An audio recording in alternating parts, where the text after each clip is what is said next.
નમસ્કાર, હું છું સુમિત ગુપ્તા. નવ ગુજરાત સમયના ડિજિટલ પ્લેટફોર્મ આપણો સમય આપણી વાતમાં આજે આપણે આવી પહોંચ્યા છીએ બટાકાની નગરી ગણાતી એવું ડીસામાં.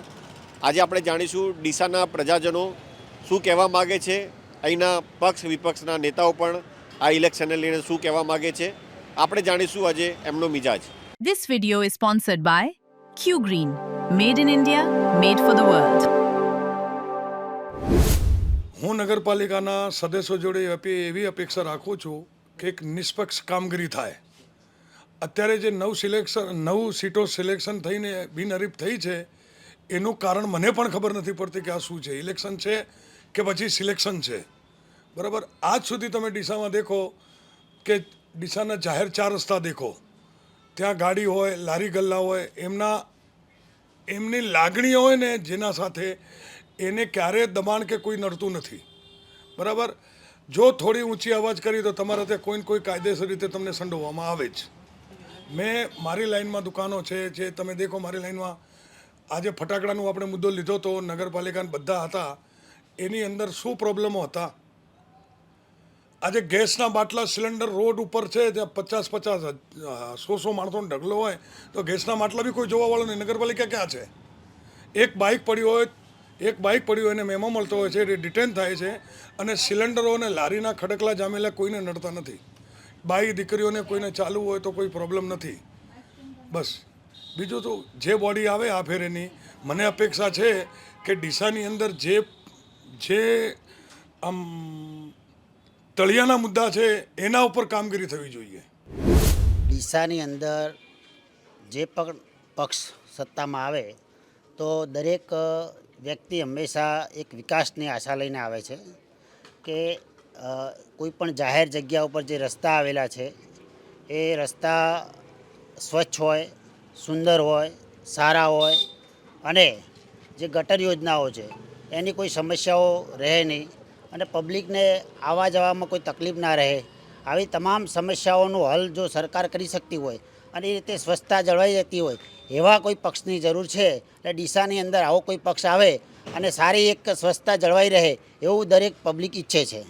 અમે એવી અપેક્ષા રાખીએ છીએ કે ડીસા નગર એ વર્ષોથી બટાકા નગરી તરીકે જાણીતી છે, તો અમે એવું ઈચ્છીશું કે વેપાર મથકે ડીસાની જે છાપ છે તેમાં ઉત્તરોત્તર વધારો થાય, સારા ઇન્ડસ્ટ્રી, સારા ઉદ્યોગો બને કે જે બટાકાનો જે નિકાસ થાય છે એની જગ્યાએ ડીસાની અંદર જ બટાકાની નવી વિવિધ પેદાશો બને, જેથી ડીસાની અંદર ઇન્કમમાં વધારો કરી શકાય. ડીસા નગરપાલિકામાં કોઈ પણ સત્તા આવે એના માટે અમે એવો હૃદયપૂર્વક વિચાર કરી રહ્યા છીએ કે સારી સુવિધા મળે, સારા રોડ રસ્તા મળે, સારી સફાઈ કામ મળે અને સારી ગટર મળે, ટાઈમ પાણી મળે, તો વસ્તીને બીજું જોઈએ છે શું. અને ડીસા નગરની અંદર સારું એવી ડીસાના સિવિલની અંદર સારા ડૉક્ટરો આવે, સારી શું કહેવાય સુવિધાઓ ઉપલબ્ધ થાય, એના માટે અમે સારા એવા ઉમેદવારો જોઈએ અને અમે વોટિંગ આપીશું.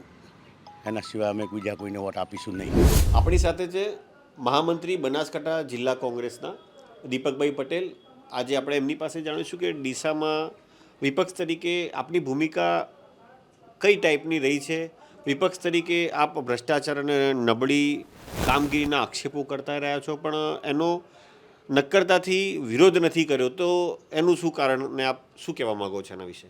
પહેલાં હું કહીશ કે 2021થી જે નગરપાલિકાની બોડી એમાં 27 સભ્યો ભારતીય જનતા પાર્ટીના ડીસાની શહેરની જનતાએ ચૂંટીને મોકલ્યા, છતાં પણ એમને પાછલા 2.5 વર્ષમાં 2 વખત પ્રમુખ બદલવા પડ્યા. એ એમની નાકામી કહેવાય. અને ભ્રષ્ટાચારના તો ખૂબ આરોપો એમની ઉપર લાગ્યા છે. ઠેર ઠેર જે પ્રિન્ટિંગ કરાવવાનું છે એમાં પણ ભ્રષ્ટાચાર લાગ્યા છે. આજની જે પરિસ્થિતિ છે, હાલ જે 2026ની નગરપાલિકાની સામાન્ય ચૂંટણી છે એમાંય પેનલ પણ બનાવી શક્યા નથી. છેલ્લી ઘડી સુધી ઉમેદવારો ડિક્લેર કરી શક્યા નથી. એટલો એમને ડર હતો કે આપણામાં અંદર પણ ક્યાંક બળવો થશે એવો ડર હતો. અને વિપક્ષ તરીકે અમે જે કામગીરી કરી લઈને અત્યારે જનતા વચ્ચે ગયા છે, અમને ખૂબ સારો પ્રતિસાદ મળે છે. કારણ કે ઠેર ઠેર ભાજપવાળા જે પ્રચાર માટે જાય છે તો એમને જનતા નકારી દે છે કે જૂના જે પ્રશ્નો છે, ગટરના પ્રશ્નો છે, સફાઈના પ્રશ્નો, એમની સામે અસંખ્ય સવાલો કરે છે અને સવાલોના એમની પાસે જવાબો જ નથી હોતા. અને એમની પેનલો પણ અત્યારે દરેક જગ્યાએ છે, પેનલો તૂટે છે. હા, ક્યાંક એવું યશ લેતા હોય કે અમારી 9 સદસ્યો બિનહરીફ, દાગધમકી, ક્યાંક દબરાવવાનો પ્રયત્ન, ક્યાંક રેડ પડવાનો, આ બધા ડરના કારણે ક્યાંક એમને બિનહરીફતા. બાકી જો 30 વર્ષથી ભારતીય જનતા પાર્ટી એમ કહે છે અમે વિકાસના કાર્ય કર્યો તો સજા ચૂંટણીમાં જાય આવા ધાકધમકીથી બિનહરીફ ન થાવ.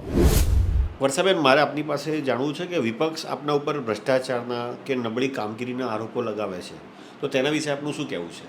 વિપક્ષનું કામ જ એ છે કે આરોપ જ લગાવાય, પણ હું દાવાપૂર્વક કહી શકું છું કે ભારતીય જનતા પાર્ટી એણે વિકાસના જ કામો કર્યા છે.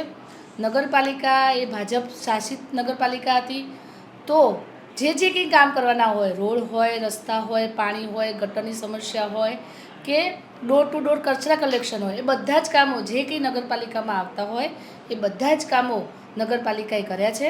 એ હું વિશ્વાસથી કહું છું અને ખાતરીપૂર્વક કહું છું. આપણે જ્યારે નગરપાલિકા હતી તો સ્માર્ટ ટોયલેટ બન્યા છે, ભારત માતા ગાર્ડન બન્યો છે, આપણે સરસ મજાના રોડ રસ્તા બની રહ્યા છે. અત્યારે નર્મદાનું પાણી ઘરે આવવાનું છે કે જે આપણે કોઈ આરઓ સિસ્ટમ લગાવવાની જરૂર નથી, તો આ ભારતીય જનતા પાર્ટી જ કરી શકે. અને વિપક્ષ તો કહેવાનું છે આપણે સારું કરીશું તો પણ કહેવાનું છે, ખરાબ કરીશું તો પણ કહેવાનું છે. એટલે એ તો એનું કામ જ છે કે રોડા નાખવા, પણ અમે તો વિકાસને વરેલા છે, હજી પણ અમારે સારા કામો કરવા છે.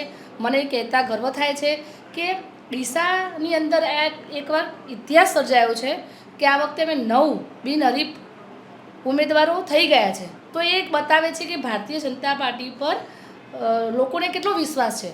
વોર્ડ નંબર 1ની અંદર તો ભારતીય જનતા પાર્ટીના સામે કોઈ અપક્ષ ઉમેદવાર કે કોંગ્રેસનું કોઈ ઉમેદવાર જ નથી. તો એ શું સાબિત કરે છે કે ભારતીય જનતા પાર્ટીને બધા સ્વીકારી છે અને સારા કામો થવાના છે અને થશે જ. This video is sponsored by Q Green, made in India, made for the world.